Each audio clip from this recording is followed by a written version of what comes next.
Shrimad home remedies में आपका स्वागत है। हम आपको बताएंगे कि सबसे जो बड़े एस्ट्रोलॉजर थे, जो भविष्यवक्ता थे, नास्ट्रेदमस, उन्होंने हिंदू धर्म के बारे में बहुत सटीक भविष्यवाणी की थी। पहली जो उनकी भविष्यवाणी ये थी कि जो बर्बर लोग हैं वो पुस्तकालयों को तबाह कर देंगे। एक समय ऐसा आएगा कि जब बेपढ़े लोग पढ़े लिखों की सभ्यता को तबाह कर देंगे और पुस्तकें वगैरह फूंक डालेंगे। ऐसा दुर्लभ ज्ञान नष्ट कर दिया जाएगा जिसका अधिकांश भाग वापस नहीं किया जा सकता है। यह सभी जानते हैं कि बर्बर आक्रमणकारियों के हमले में भारत की नालंदा, तक्षशिला और विक्रमशिला के विश्वविद्यालय नष्ट हो गए। हजारों मंदिर और महलों को नष्ट कर दिया गया था। यह बात सर्वविदित है कि मुस्लिम आक्रांताओं ने अखंड भारत के आधे हिस्से की हिंदू और बौद्ध सभ्यता को लगभग नष्ट कर दिया था। आज भी आप इस बर्बर आक्रमण के अवशेषों को देख सकते हैं। आप जाइए, वहां पे सब अवशेष आपको मिलेंगे। फिर उनकी जो अगली भविष्यवाणी थी वो ये था कि किताबें सेंचुरी में लिखा है कि सागरों के नाम वाला धर्म चांद पर निर्भर रहने वालों के मुकाबले तेजी से पनपेगा। सागरों के नाम वाला धर्म चांद पर निर्भर रहने वालों के मुकाबले तेजी से पनपेगा और उसे भयभीत कर देंगे ए तथा ए से घायल दो लोग। चांद पर आधारित धर्म एक ही है, इस्लाम, और दुनिया में जितने भी सागर हैं उनमें से सिर्फ हिंद महासागर के नाम पर ही एक धर्म है जिसे हिंदू धर्म कहते हैं।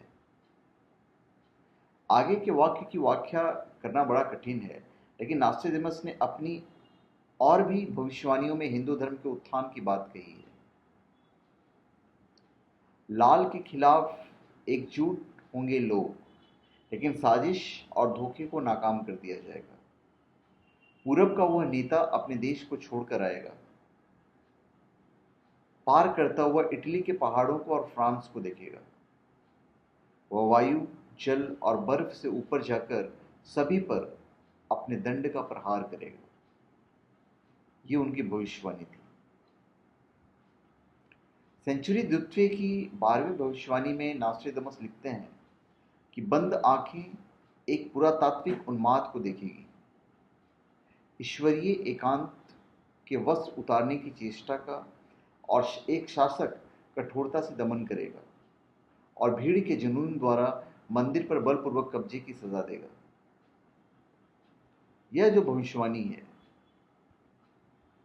यह 1990 में हमें राम जन्मभूमि पर बने बाबरी ढांचे के गर्भगृह में स्थित जन्म स्थान पर कब्जे की याद दिलाती है।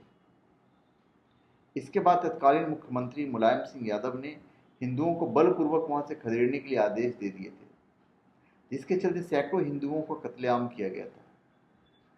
कई हिंदू इस दमन चक्र के चलते सरयू नदी में कूद गए थे, जिसके चलते उनकी जान चली गई थी। यह भयानक मंजर आज भी लोगों के जहन में सुरक्षित है। आधिकारिक आंकड़ों के मुताबिक 15 लोग मारे गए थे, जबकि विश्व हिंदू परिषद का कहना है कि 50 से ज्यादा लोग मारे गए। विश्व हिंदू परिषद और भाजपा ने तत्कालीन मुख्यमंत्री मुलायम सिंह यादव का नाम मौलाना मुलायम रख दिया था। इसके बाद जो हुआ सभी जानते हैं। यदि हत्याएं नहीं की जाती तो संभवतः बाबरी ध्वंस भी नहीं होता। फिर उनकी अगली भविष्यवाणी थी कि एक समय ऐसा आएगा कि विश्वव्यापी आग से अधिकांश राष्ट्रों में नरसंहार होगा। यह समय कब आएगा इसका संकेत देते हुए कहते हैं कि मेष, वृषभ, कर्क, सिंह, कन्या, मंगल, बृहस्पति तथा सूर्य के प्रभाव में होंगे। तब धरती चलने लगेगी। जंगल और शहर यूं तबाह होंगे जैसे मोमबत्ती पर लिखे अक्षर। ऐसी ग्रह स्थिति 1994 में उत्पन्न हुई थी। अब 22 फरवरी 2020 या फिर 28 मई 2021 में उत्पन्न होगी। ये दो टाइम जो है ग्रहों का जो पोजीशन है इस तरह से होगा। एक लंबे दौर के बाद सभी धर्म तथा जातियां एक ही विचारधारा को मानने लगेगी। 17 साल के भीतर 5 पोप बदले जाएंगे, तब एक नया धर्म आएगा। और जहाँ तक एक ही विचारधारा को मानने वाले की बात है, तो ओशो, रजनीश जैसे संतों को भारत, चीन सहित समूचे पश्चिम में ध्यान से पढ़ा जाता है और उनके विचारों से विश्व में एक नए तरह की धार्मिक क्रांति होने लगी है। आप यकीन मानिए, बहुत तेजी से लोग पढ़ना शुरू कर रहे हैं। खैर एनीवेज, उसके बाद उनका जो अगला भविष्यवाणी था, 3 ओर घिरे समुद्र क्षेत्र में वो जन्म लेगा, जो बृहस्पतिवार को अपना अवकाश दिवस घोषित करेगा। उसकी प्रशंसा और प्रसिद्धि, सत्ता और शक्ति बढ़ती जाएगी और भूमि और समुद्र में उस जैसा शक्तिशाली कोई नहीं होगा। सोचिए उन्होंने किसके बारे में कहा है। 3 ओर समुद्र से तो भारत ही घिरा हुआ है। भारत में गुरुवार ही एक ऐसा वार है जिसे सभी धर्मों के लोग समान रूप से मानते हैं। गुरुवार का दिन केवल हिंदू धर्म में ही पवित्र माना जाता है। इसका कारण है कि गुरुवार की दिशा ईशान कोण है और ईशान कोण में ही देवताओं का वास होता है। मुस्लिम धर्म में शुक्रवार को, यहूदियों में शनिवार को और ईसाइयों में रविवार को पवित्र माना जाता है। हालांकि अभी भी भविष्यवाणी के पूर्ण होने की इंतजार है कि कौन करेगा गुरुवार को अपना अवकाश दिवस घोषित। 5 नदियों के प्रख्यात द्वीप राष्ट्र में एक महान राजनेता का उदय होगा। इस राजनेता का नाम वरण या शरण होगा। वह एक शत्रु के उन्माद को हवा के जरिए समाप्त करेगा और इस कार्रवाई में 6 लोग मारे जाएंगे। भारत में वैसे तो कई प्रसिद्ध नदियां हैं, गंगा, जमुना, सरस्वती, गोदावरी, नर्मदा, कावेरी, ब्रह्मपुत्र, कृष्णा। लेकिन पंजाब ऐसा क्षेत्र जिसे 5 नदियों की भूमि कहा जाता है। पंजाब अर्थात जहां 5 नदियां बहती हैं। पूर्व में इसे पंचनद प्रदेश भी कहा जाता है। पंजाब प्राचीन काल से धरती की राजनीति का मुख्य केंद्र भी रहा है। ये 5 नदियां हैं, सतलज, व्यास, रावी, चिनाब और झेलम। इन 5 नदियों का उल्लेख वेदों में भी मिलता है। तो क्या पंजाब से होगा महान राजनेता? पंजाब के इतिहास को देखें तो गुरु नानक देव, गुरु तेग बहादुर, गुरु गोविंद सिंह जैसे महान विभूतियों का इस क्षेत्र से ताल्लुक है। फिर शीघ्र ही पूरी दुनिया का मुखिया होगा महान शायरन, जिसे पहले सभी प्यार करेंगे और बाद में वो भयभीत करने वाला होगा। उसकी ख्याति आसमान चूमेगी और वह विजेता के रूप में सम्मान पाएगा। एशिया में वह होगा जो यूरोप में नहीं हो सकता। एक विद्वान शांतिदूत सभी राष्ट्रों पर हावी होगा। उक्त भविष्यवाणी से लगता है कि उस महापुरुष का नाम स से शुरू होगा। वरण या शरण जैसे नाम तो भारत में ही होते हैं, लेकिन शायरन नाम जरूर अजीब है। नास्टेडेमस ने अंग्रेजी में शायरीन लिखा है।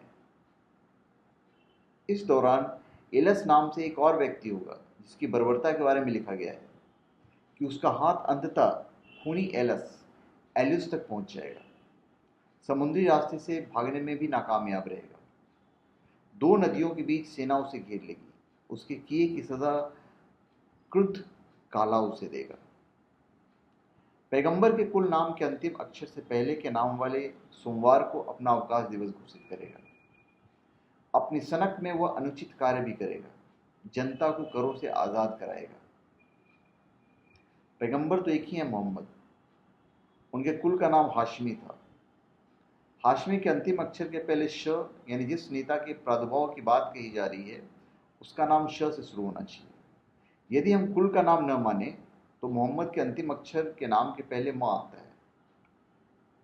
नास्टेडेमस की भविष्यवाणियों के ज्ञाता महाराष्ट्र के ज्योतिषाचार्य डॉक्टर रामचंद्र जोशी ने इस पर मराठी की एक पुस्तक लिखी है, जिसमें वे नास्टेडेमस की सेंचुरी का हवाला देते हुए लिखते हैं कि ठहरो, स्वर्ण युग आ रहा है, मतलब राम राज्य आ रहा है।